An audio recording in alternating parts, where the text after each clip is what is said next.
Here it comes! Boom shakalaka!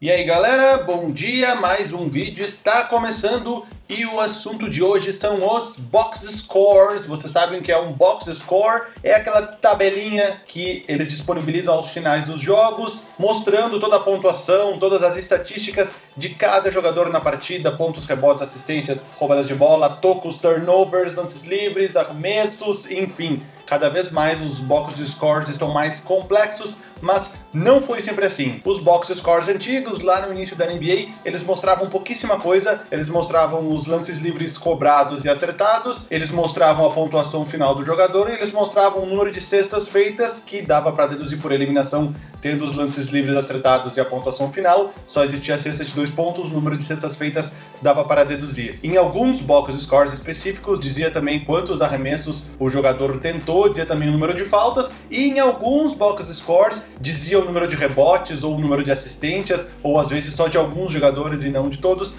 mas para provar como era uma ciência não tão exata no início da NBA. Vejam como exemplo este box score do jogo em que o Wilt Chamberlain fez 100 pontos, ele é completo, com tudo que se anotava na época, tem pontos, rebotes, assistências, os field goals, os lances livres e as faltas. O que não tinha era dados de tocos, roubadas e turnovers, por exemplo, que nem eram anotados na época. Muitos dos jogos do Warriors, Philadelphia Warriors, eles têm essas tabelas completas, né, que era o time que o Wilt Chamberlain jogava, por causa de um estatístico chamado Harvey Pollack. Ele fazia as estatísticas do Philadelphia Warriors e depois que o time se mudou para São Francisco, ele continuou em Filadélfia e passou a fazer as estatísticas do Philadelphia 76ers, voltou a se encontrar com o Wilt Chamberlain, porque depois do Warriors, o Chamberlain foi para o 76ers. E foi o Harvey Pollack que estava fazendo as estatísticas desse jogo de 100 pontos entre Philadelphia Warriors e New York Knicks em 1962, por isso nós temos uma tabela tão completa. Outros jogos, nem tanto. No dia seguinte ao jogo de 100 pontos, tivemos um jogo entre St. Louis Hawks e Boston Celtics, em Boston. Vejam as estatísticas disponíveis, quase tudo, exceto os rebotes dos principais reboteiros. Vai entender essa aleatoriedade. No mesmo dia também tivemos um Detroit Pistons e Chicago Packers. Aqui o que tem disponível é aquele modelo bem reduzido, só pontos, field goals, lances livres e as faltas. Que nem eu disse, o Wilt Chamberlain saiu de São Francisco, voltou para Filadélfia e se encontrou novamente com Harvey Pollack. Então eu vou colocar um jogo completamente aleatório que eu escolhi da época que ele jogava no Philadelphia 76ers. É do dia 29 de novembro de 66 contra o St. Louis Hawks. Vejam a eficácia de Harvey Pollack, todas as estatísticas do jogo estão na tela. Mas toda essa introdução gigante foi para falar da década de 70. Todos sabem que essa década foi meio obscura, foi quase um limbo na história da NBA. Em 1969 foi a aposentadoria do Bill Russell e foi o fim da hegemonia do Boston Celtics. Era o finalzinho de carreira de jogadores como Wilt Chamberlain, Oscar Robertson, Jerry West, entre outros, e era o início da carreira de um jovem promissor chamado Leo Alcindor, que viria a trocar de nome. Eu estou falando de Kareem Abdul-Jabbar, que estava começando a sua carreira lá no Milwaukee Bucks. Sobre as estatísticas, foi a partir da temporada 73-74 que a NBA começou a contabilizar roubos de bola, tocos, turnovers, a divisão entre rebotes ofensivos e defensivos, dentre outras coisas. Muito embora todos esses box scores não estejam disponíveis para a gente poder consultar, eles existem, muito provavelmente em súmulas de papel, que nem era quando eu ou talvez vocês jogava basquete na escola. Um exemplo é este box score, colocando na tela do Quadruple Double do Nate Thurmond. Ali estão os tocos dele, também estão os roubos de bola de alguns jogadores, mas nada muito completo. Os box scores completos mesmo estão todos disponíveis desde a temporada 83-84 para cá. Por isso que muitas vezes a gente está assistindo o jogo e alguém vem com uma informação: fulano de tal foi o jogador a mais fazer tal coisa desde 83-84 para cá. Pois é, desde essa época que temos todas as informações completas na íntegra. Então eu me perguntei como seria um box score do início da década de 70.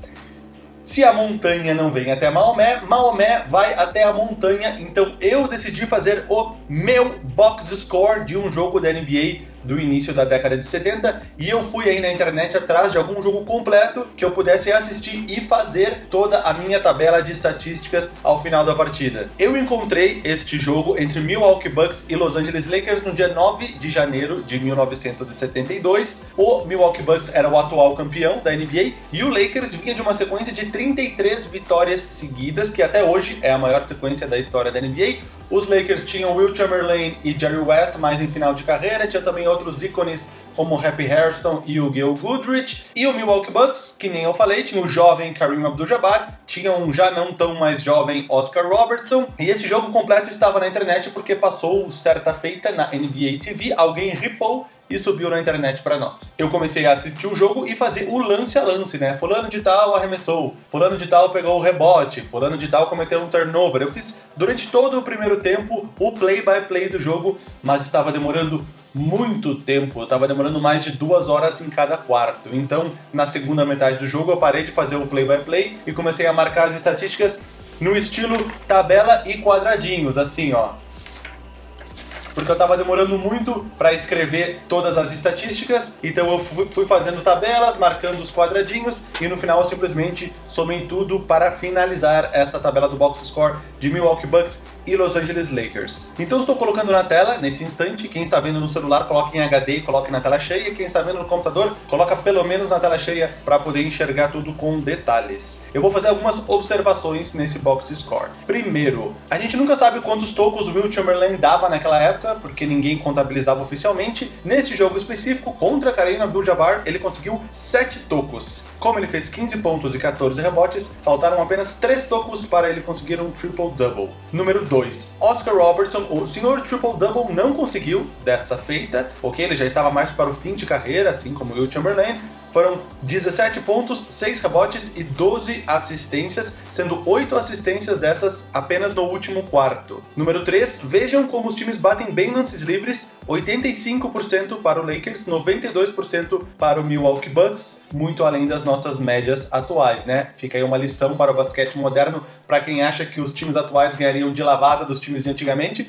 Muito provavelmente ganhariam, mas vejam como eles treinavam e arremessavam melhor lances livres nessa época. Número 4. Abdul-Jabbar foi o cestinha com 39 pontos e 16 rebotes, além de 5 assistências e 3 tocos, o grande destaque do jogo. Número 5. Wilt Chamberlain teve 8 turnovers na partida e o Jerry West mais 6. Isso talvez tenha sido crucial para o Lakers perder a partida. Número 6. Minha última observação é o camisa número 34 do Milwaukee, John Block. No jogo original ele foi excluído com 6 faltas, mas tem uma dessas faltas, assistindo o jogo inteiro, tem uma dessas faltas do John Block que não existe. Ele pula da segunda para a quarta falta, eu vi, revi, trevi o jogo, eu ouvia pelo áudio do ginásio o locutor falando John Block na sua segunda falta, e depois John Block na sua quarta falta.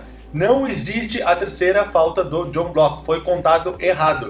Ele foi excluído do jogo tendo apenas 5 faltas. E não foi erro meu de contagem, porque no box score eu botei que o Milwaukee Bucks cometeu 28 faltas, que bate exatamente com o box score original. Vou colocar aqui na tela também o box score original na versão reduzida. Menos mal que não fez diferença, porque o Milwaukee Bucks venceu o jogo de qualquer forma, mas eu achei bizarro. Os caras erraram na contagem de falta de um jogador. A última coisa que eu queria contar é que neste ano o Los Angeles Lakers foi o campeão da NBA, saindo de uma fila de 18 anos. O último título tinha sido em 54, quando o time ainda jogava em Minneapolis. E esse foi o único título da carreira do Jerry West, que já estava ali encerrando a carreira. Foi o segundo título do Wilt Chamberlain, que ele tinha ganhado em 67 pelo Philadelphia 76ers. O Wilt Chamberlain jogaria mais uma temporada, perderia uma final para o New York Knicks, e aí sim ele se aposentaria de vez. Os Lakers só voltariam a ganhar em 1980 com o rookie Magic Johnson, e eu já fiz um vídeo sobre essa final e essa atuação do Magic Johnson nas finais de 1980. Vou deixar o link aqui em cima, quem quiser assiste mais tarde, o link também tá na descrição. Bom, é isso, espero que tenha sido curioso para vocês assistir este vídeo aqui. Me deu um baita de um trabalho fazer este vídeo, foram horas e horas assistindo o jogo e marcando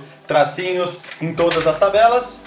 Mas foi divertido poder assistir Abdul-Jabbar, Wilt Chamberlain, Jerry West, Oscar Robertson em uma partida completa, que é algo que eu acho que eu nunca tinha feito. Eu tenho outras ideias parecidas com essa para fazer. Eu achei o jogo completo de despedida do Wilt Chamberlain, foi o último jogo das finais de 73. De repente pensei em fazer algo parecido. Eu também encontrei um jogo do Chamberlain no college de 1957. Eu preciso conferir se esse jogo está realmente completo. Se tiver, eu vou fazer as estatísticas, pelo menos as do Wilt Chamberlain, para ver que tipo de números ele colocava naquela época.